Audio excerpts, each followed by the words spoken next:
Good morning and welcome back to Admit One. As always, I'm your host, Jonathan Kubiak.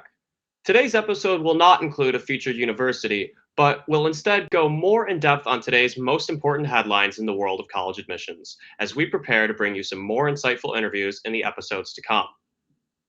Now, for today's big number 12. This is the number of consecutive years that the Pennsylvania State University system has seen a decline in its overall enrollment across its 14 campuses statewide.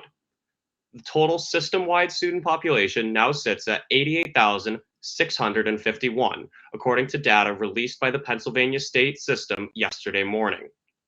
This figure is down 5.4% from the year prior, marking the largest single-year enrollment drop in the Pennsylvania state system in more than 2 decades. Now for today's news.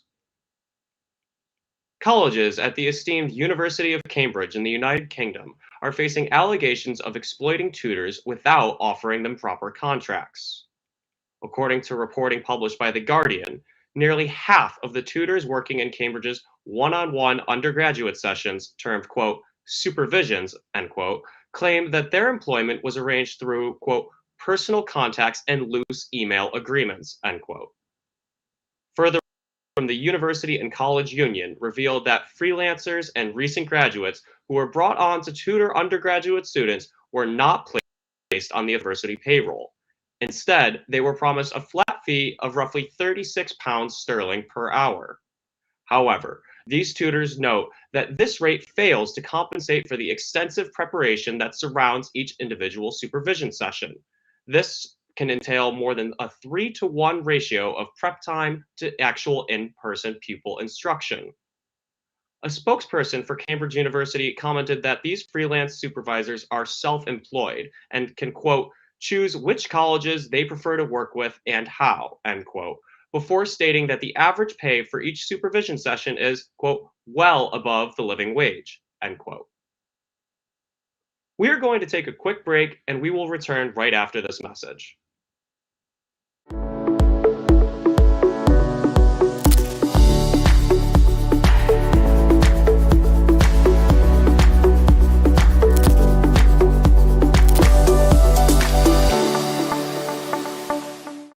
And we're back with Admit One.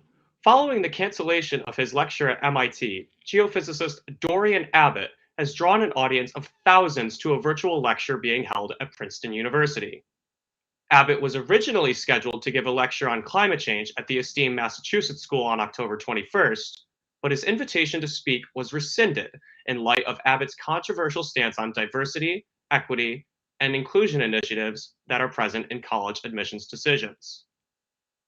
Along with Stanford University professor Ivan Marinovich, Abbott published an op-ed in Newsweek calling for, quote, students to be evaluated through a rigorous and unbiased process based on their merit and qualifications alone, end quote.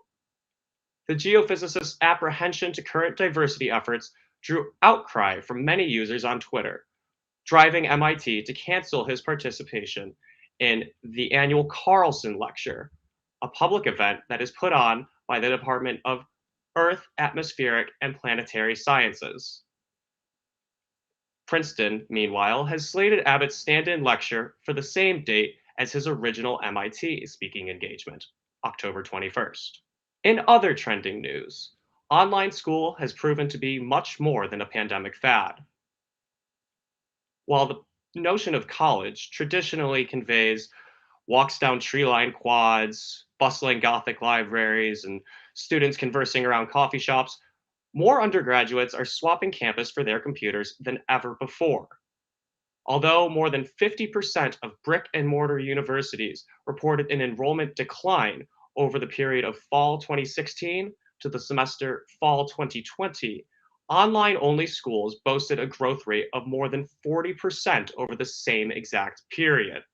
While many students decried the move to Zoom U that allowed their universities to weather the pandemic and its effects, online universities have found that many students enjoy the flexibility and ease of access that is offered by a remote-only learning model. That's it for today's news. Stay tuned and we'll be back tomorrow. Thank you.